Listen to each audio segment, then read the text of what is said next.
શ્રી અમૃત બાપાની જય. હર હર જય માડી.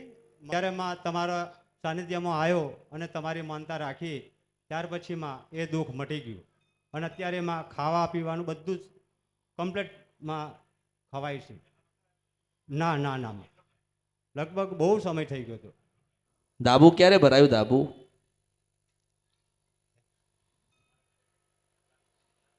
ના ચાલુ છે માં અત્યારે તો. ક્યારે ચાલુ કર્યું? ચાલુ કરે માં લગભગ લગભગ 6 મહિના થઈ ગયા 6 માં. મહિના થઈ ગયા. બસ આટલું જ અંતર થયું માં. હવે પૈસા હોય એવું કરીએ ને માં. મેં કેમ ધાબુ કીધું? મેં પૈસાની વાત કરી, મેં તકલીફની વાત કરી, મેં ધાબાની વાત કરી. ધાબુ દુખાલસ તને એમ કહું. તમને એવું લાગે કે તમે કંઈક નવું કર્યું ને તમારા જીવનમાં નવું આવ્યું?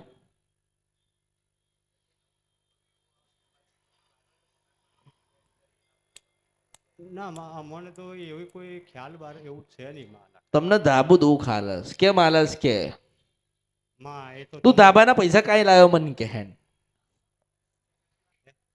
કઈ જગ્યાએ સહી કરીને પૈસા લઈ લીધા? ધાબુ દુખાલસ. હા શું આલસ છે? ધાબુ. ધાબુ દુખાલસ. ધાબુ તન દુખાલસ. તે કોકનું વેચી નાખીને તારું બનાવસ. તારું બનવા દઉં મોસલ કાળકા સ્વાકડ યુગમાં મને ઓળખો તો ઓળખાય. હે માસ્તર ના સમજ્યો? સમજ્યો સમજ્યો સમજો કે ના સમજ્યો? મેં તને શું કીધું? કઈ ખબર પડી તને?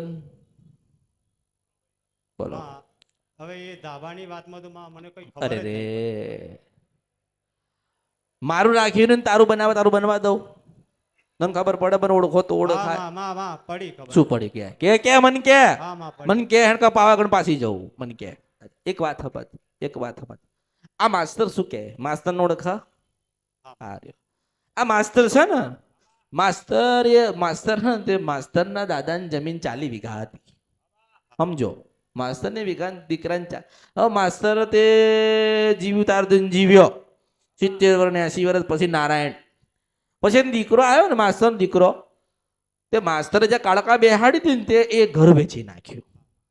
તાર મેં કીધું કે તારા બાપના તને માસ્તર ને કીધું કે તારા માસ્તરના દીકરાને કીધું કે તારા બાપના ને ત્યારથી ખાડકા બેઠી હતી.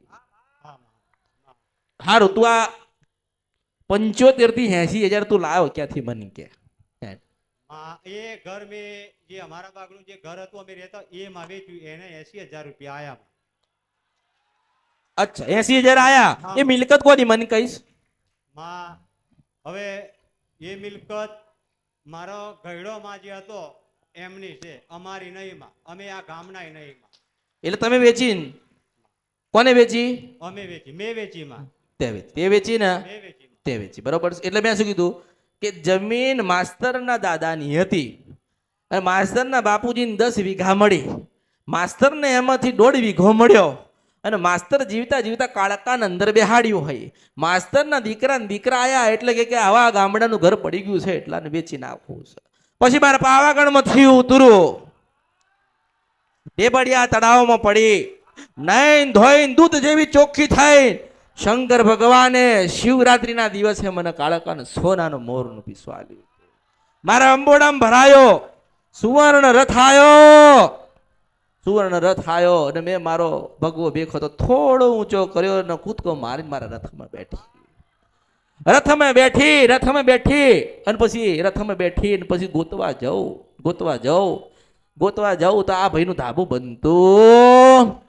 મારું વેચી નાખ્યું તારું બનાવે. તાર દીકરા ના જીવ હું મેલડી છું, મને ઓળખો તો જ ઓળખાય.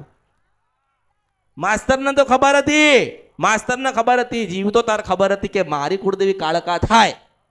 એના દીકરાને ખબર હતી કે કાળકા થાય, પણ એના દીકરાને ખબર હતી કે કાળકા થાય પણ કાળકા નડે નહીં એવું થોડી ખબર હતી.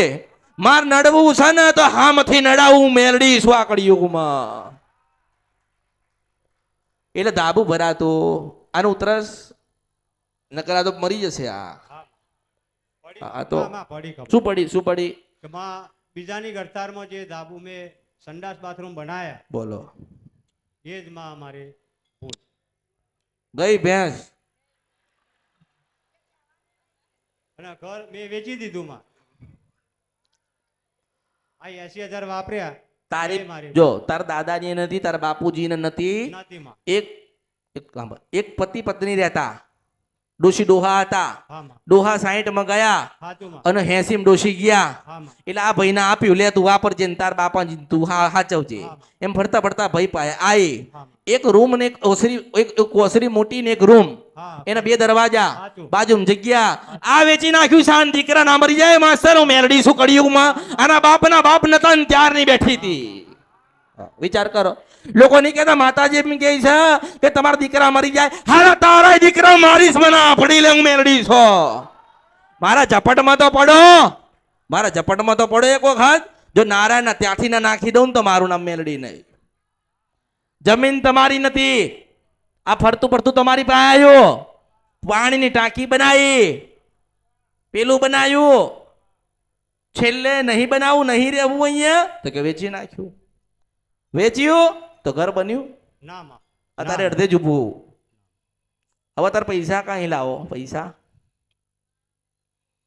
માં અમે તો બહુ ભૂલા પડી ગયા માં ઘણો ગુનો કરી ભૂલો પડ્યો જો આ ભળ તું આ મકાન તારું બનાવી દેવડાવ હું કાળકા માસ્તરાને એમ કહું છું હું તારું મકાન કમ્પ્લીટ તારું કાળકા તારું મકાન મને દેવડાવું બરાબર ને મનોમન ગાંઠ બાજે તારું મકાન કમ્પ્લીટ થઈ જાય અને 3 વર્ષ થાય કેટલા 3 વર્ષ થાય એટલે જેટલા રૂપિયાનું તે મકાન વેચ્યું ને જેટલા રૂપિયાનું મકાન તે વેચ્યું ને એટલાનું 80,000 રૂપિયાનું કે 75,000 રૂપિયાનું લોકોને ખવડાવી દેજો મેલડી હા માં જ્યારે 3 વર્ષની તને મુદત આપી કેટલી 3 વર્ષની મુદત તને આપી છે એ ડોશી એવું કે મારું ઘર છે કાળકા કે મારું ઘર છે આ સાલો વેચી નીકળી ગયો પેલી બે લબડી ગઈ એ એમને એમ પડી રહી કોઈ રણી ધણી કશું નહીં એટલે મેં કીધું કે ભાઈ આ ધાબાનો પ્રશ્ન પડ્યો ધાબુ નડે છે કેમ નડે છે કે આજે સ્વાભાવિક છે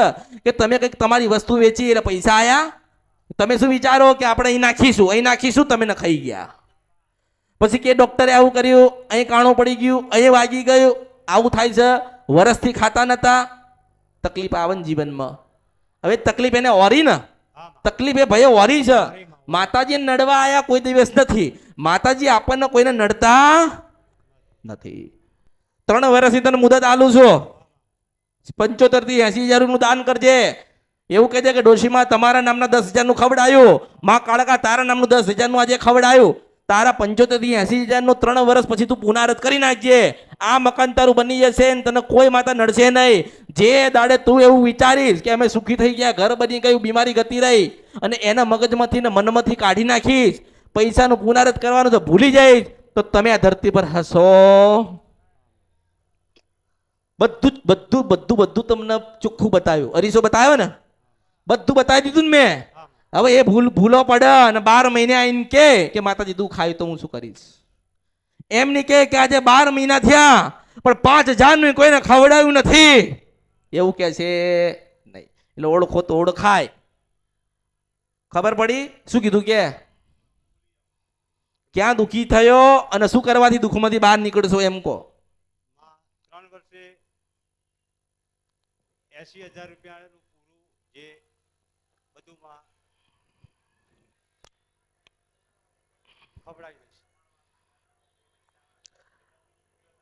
હા 3 વર્ષની મુદત હા 3 વર્ષમાં બધું સારું હા તારી પાસે 5 લાખ એ હશે હા સમજ 5 લાખનો ધણી તું હશો માતાજી તને કોઈ નડશે નહીં 3 વર્ષ થાય ને તને લાગે કે માતાજી કીધું ને 3 વર્ષ થઈ ગયા એટલે 10,000 20,000 25,000 50,000 લાખ રૂપિયા એમ કરતા કરતા આ જમણવાર પૂરો કરજે લોકોના પેટ આતેડી ઠારજે એના નામથી પુનરાવર્ત કરજે એટલે એના પૈસા તારી પાસે નથી એવું મારે એને કહેવાનું થાય કબૂલમાં તને કબૂલ જ તાર કબૂલ બધાને કબૂલ કરવું જ પડે ભાઈ તું કેવી વાત કરે કબૂલ કેવું કે કબૂલ